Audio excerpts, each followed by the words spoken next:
Mama Colleen, bago ko po umpisahan ang aking talambuhay, tawagin mo na lang po ako sa pangalang Arian. At ito po ang aking kwento dito sa Heart to Heart, H2H with Mama Colleen. Mama Colleen, bata pa lang po ako ay mulat na po ako sa kahirapan. Siyam kaming magkakapatid at pangalawa ako sa panganay. Sa murang edad ko, natuto po akong maghanap buhay dahil gusto kong makatulong sa mga magulang ko. Kahit sa kabila ng gusto kong mag-aral, wala po akong nagawa dahil hindi po kami kayang pag-aralin ng mga magulang ko. Taong 1998, sa edad kong 15, ay nakipagsapalaran na po ako dito sa Manila. Nga po pala, tubong Negros po ako. Sa paglisan ko po sa amin, baon ko ang lakas ng loob at panalangin na sana po walang masamang mangyari sa akin. Lalo at hindi ko kabisado ang lugar na pupuntahan ko. Namasukan po ako bilang isang katulong sa bahay. Mababait naman ang naging amo ko. Sila po ang nag-guide sa akin kung paano mamuhay sa Manila hanggang sa natuto po ako. Hindi naman po ako nagkaproblema sa trabaho pero kinuha ako ng tito ko noon nang nalaman niya na nandito nga po ako sa Manila dahil naaawa po siya sa akin. Gusto akong pag-aralin ng tito ko noong mga panahon na yon pero naisip ko dalawa ang pinag-aaral niya at kailangan ko ding kumita dahil may mga kapatid akong maliliit pa na kailangan ko ring tulungan. Kaya sa halip na mag-aral ako, nakiusap ako kay tito na tulungan na lang niya akong hanapan ng trabaho. At naipasok naman niya ako sa isang fast food.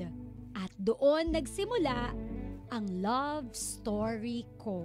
Dito ko nakilala ang napangasawa ko na tawagin na lang po nating si Jay. Taong 2001 nang maging kami. Noong una, hindi ko talaga siya gusto dahil bukod sa bata pa ako, hindi naman siya yung lalaki na type ko. Pero dahil mabait siya at nakita ko kung paano niya ako suyuin, nahulog po ako sa kanya. At dahil bata pa kami pareho, naging mapusok kaming dalawa. Ayun, nabuntis niya ako. Oh, no! At lalo pa akong humanga kay Jay kasi nung sinabi ko po na buntis ako, hindi niya po ako tinalikuran. So 2002 nang isilang ko ang panganay namin at doon nagsimulang magbago ang lahat.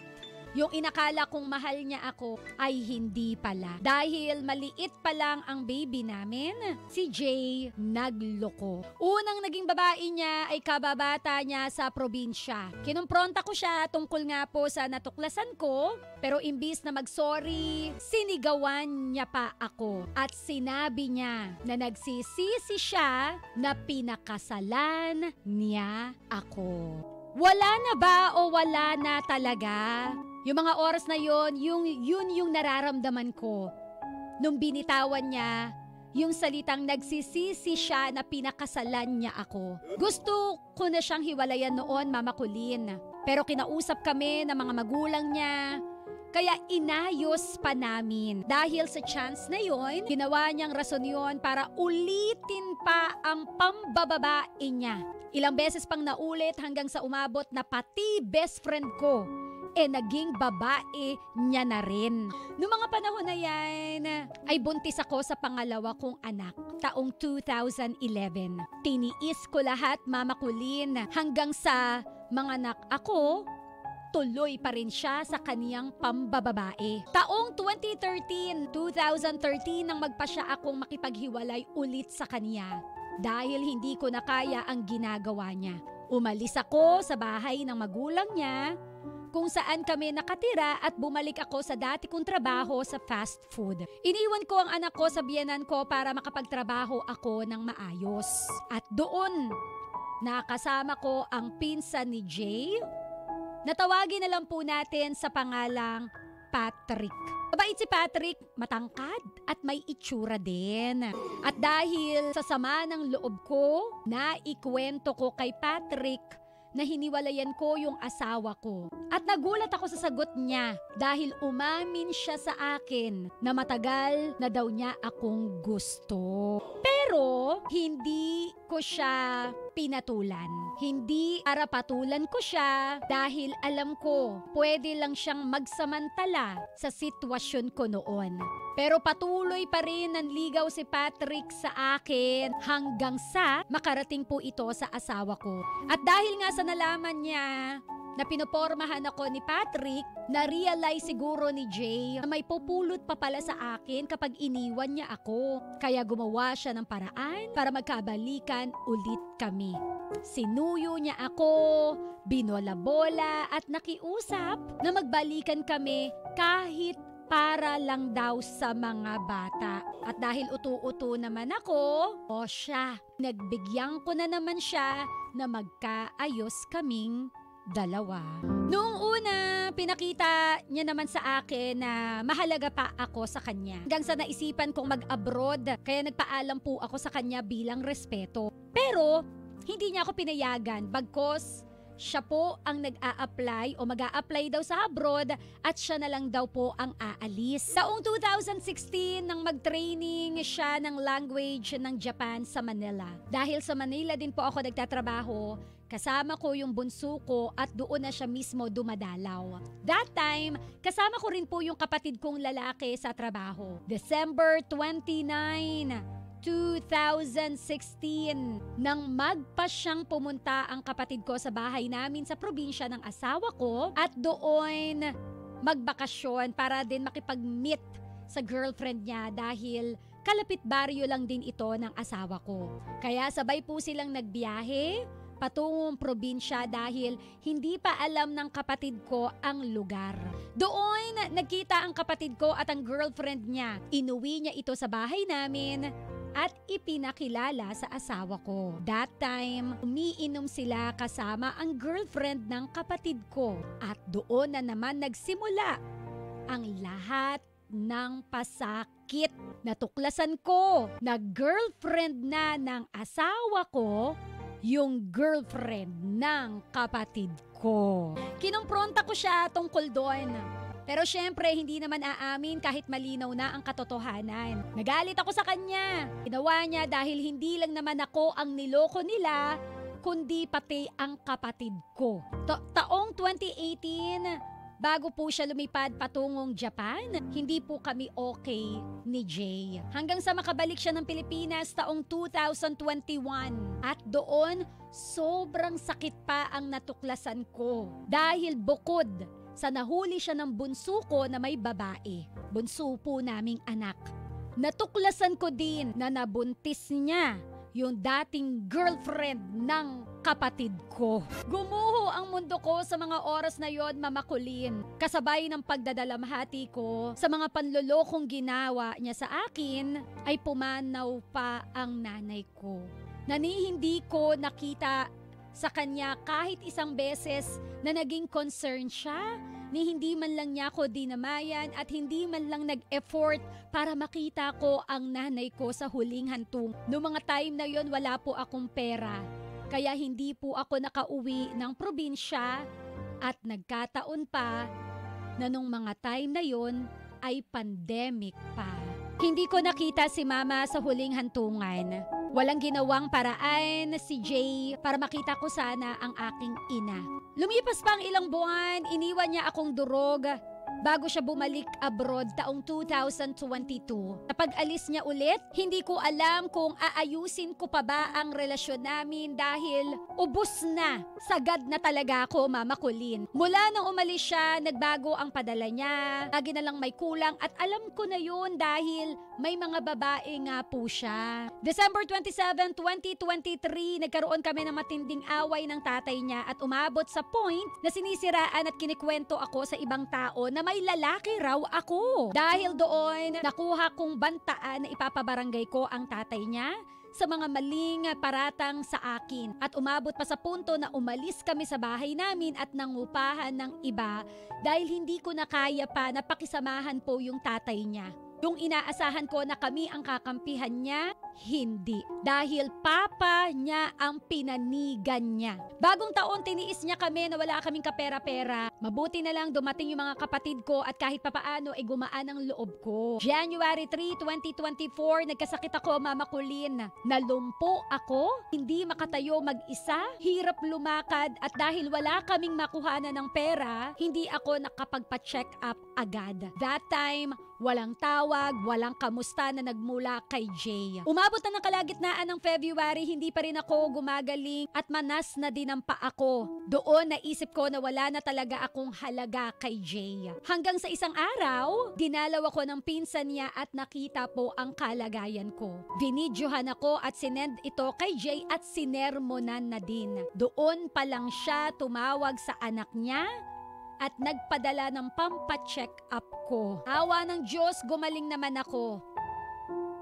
March 19, bumalik kami sa dati naming bahay dahil Abril, uuwi na siya mula abroad.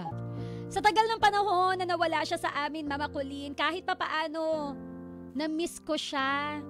Kahit ganun yung mga ginawa niya sa akin. Dumating siya na masaya ako. Excited akong makita siya. Pero siya, hindi ko nakitaan na masaya siya na makita kami. Maging sa sex ay wala na po siyang gana. Maiksi lang ang bakasyon niya, Mama Colleen, kaya dapat sulitin. Kasama kami na pamilya niya. Pero ang ginawa niya, lumalakad siya mag-isa at hindi ako sinasama. Hanggang sa bago pa siya bumalik ng abroad, ay isa na namang mahal ko sa buhay ang nawala. Nadisgrasya sa motor ang kapatid ko. Andun na naman yung sakit na hindi ko mapaliwanag. At the same time, hindi na naman ako nakauwi sa amin at ang pinakamasakit, Mama Colleen, habang nagluluksa ako, nalaman ko na may relasyon sila ng pinsan niya na kumare ko pa. Kaya sabi ko, isinumpa ko sa sarili ko na hindi na ako magpapakatanga pa kahit kailan. Sa ngayon, nakaalis na po siya ulit at pinapangako ko nga sa sarili ko na tama na yung sakit na tiniis ko. Habang tinatype ko ito, tumutulo ang luha ko. Tinatanong ko yung sarili ko kung deserve ko ba na maranasan lahat ng ito. Yung tipong kahit saang sulok ka ng bahay kung saan ka inabutan ng lungkot, kusa na lang na tumutulo ang luha mo. Tiniis ko lahat, Mama Colleen, dahil umaasa ako na magbabago pa siya at ayaw kong mawasak ang pamilyang binuo naming dalawa. Akala ko kasi kapag nagtiis ako, mananatili kaming buo eh. Pero nakita ko na pati yung mga anak namin nasasaktan na dahil sa mga nakikita nila. Umabot na sa punto na yung anak ko na mismo ang nagtatanong kung hanggang kailan ako magtitiis. Sa ngayon, gusto ko na lang pong mag-focus sa mga anak ko at sa mga natitirang taon ko pa dito sa mundo. 40 years old na po ako ngayon. At imagine, ang tagal ko nang naging tanga. Tagal ng panahon na sinayang ko para sa kanya. Tulungan mo ako, Mama Colleen. Advisean mo naman ako kung anong magandang gawin at paano ba makaahon ulit. At paano ko ba makakalimutan ang lahat ng sakit na idinulot ni Jay sa buhay ko? Dahil ayoko po na tuluyang madepress. Sa mga makakarinig po ng kwento ko, alam ko yung iba sa inyo, hindi ako maiintindihan. Sana po respeto na lang. Hanggang dito na lang po at again naway mapayuhan nyo ako para sa ikagagaan ng loob ko. Maraming salamat, Mama Colleen, and God bless you always. Muli ako si Aryan at ito ang aking Heart to Heart with Mama Colleen. Real talk, isang malaking higad yung mister ni Aryan. Alam mo yun sa mga movie, yung mga Ghostbuster, yung mga Men in Black. Parang isa siyang higad na kailangan puksain ng Men in Black. Isa siyang malaking higad. Sobrang kate. O, diba? Anyway, saklap, alam nyo, habang binabasa ko yung letter ni Aryan, panay kamot ako ng ulo dito. Nai-stress ako sa dami ng pinagdaanan niya. Na parang nakaka-suffocate, nakakabaliw. Na parang pag ako yung nasa kalagayan niya, sisigaw na lang ako ng Darna! Dumating ang bato! Diba? Parang ito yung kailangan mo ng bato. Oo, yung bato ni Darna ha, hindi yung bato na lulutang ka ha. Tapos matotokhang, wag yun. Klaruhin lang natin. Ayoko matukhang ka nang dahil sa sinabi ni Mama Kuli na kailangan mo ng bato. Hey! Anyway, eto na nga yung kwento nga po ni Arya na nakakabuang, nakakabaliw. At sabi niya, may binitawan siya sa last part ng sulat niya na deserve ba daw niya na maranasan lahat ng ito. Ako masasagot ko dyan, no, naging deserve dahil hinayaan mo, pinamihasa mo. Pero, hindi para sisihin kita. Dahil sabi nga, bilang asawa, through thick and thin, sasamahan mo siya in sickness and in health. Eh may sakit sa utak yung asawa mo. Kaya sinamahan mo pa rin siya in sickness. Hindi mo siya susukuan. Kumbaga, you just did your part as a wife and as a son of God. Na anuman yung pinangako ninyo sa kasal, sa sacrament of a marriage, pinangatawanan mo lamang. And there's nothing wrong with that. Ganun naman eh. Kailangan nating ibigay ang best natin kasi at the end of the day, magtagumpay o hindi ka man magtagumpay, at least alam mo na ginawa mo ang lahat, ma-prove lang na naging totoo ka sa iyong ipinangako. Ginampanan mo lang yung dapat, pero ganun lang din talaga. Kahit ginawa mo ang dapat, minsan talaga, sa malandi, sa higad, hindi tayo magiging sapat. So for me, no, thank you for doing that. Thank you dahil ginawa mo ang lahat. Thank you kasi until the last straw, nagpakatatag ka. So no regrets, walang sayang, kaya wag kang manghinayang. Sa oras na nawala, kasi for me, it's all worth it. And congratulations kasi hindi mo man naipasa with flying colors ang pinagdaanan mong ito. At least ikaw nakagraduate. You were able to surpass yung mga challenges along the way. Ganun na lang yung isipin mo. That you reach your 40s or you still reach that age sa kabila ng mga kagaguhan na ginawa niya sa'yo. Oh, no! Diba? Buhay ka pa rin. Kumbaga ang probinsyano, si Cardo, ang dami ng beses na baril, nabugbog, pero abuhay pa rin. So tuloy pa rin ang buhay mo. May kasabihan that life starts at 40. So yan ang regalo mo. Simulan mo yung buhay mo ng mas mapayapa, malayo from the toxicity, magpadayon sa buhay kasama ng mga anak mo na siyang iyong tunay na regalo. Tao lang tayo, no, nagkakamali, nakakagawa ng mga maling desisyon sa buhay, pero sa pagkakamaling ito, dito tayo natututo eh. Okay lang yan. Pick yourself up and move on. It's okay to make mistakes. Sabi nga, it's all about the recovery. At oo, hindi po madaling mag-move on. Hindi po yan makukuha ng isang tulugan, ng isang linggo. It's not overnight. It takes lots of little steps to be able to break free of your broken self. Pero kapag ka nahanap mo yung courage na makapag-let go, yung mga bagay na hindi mo na mababago, promise ang saya lang. So kung tanong mo, paano ka magsisimula? Paano mo sisimulan? Number 1, patawarin mo ang sarili mo. Forgive yourself for making mistakes. Take all the time na kailangan mo to heal emotionally and everything will follow.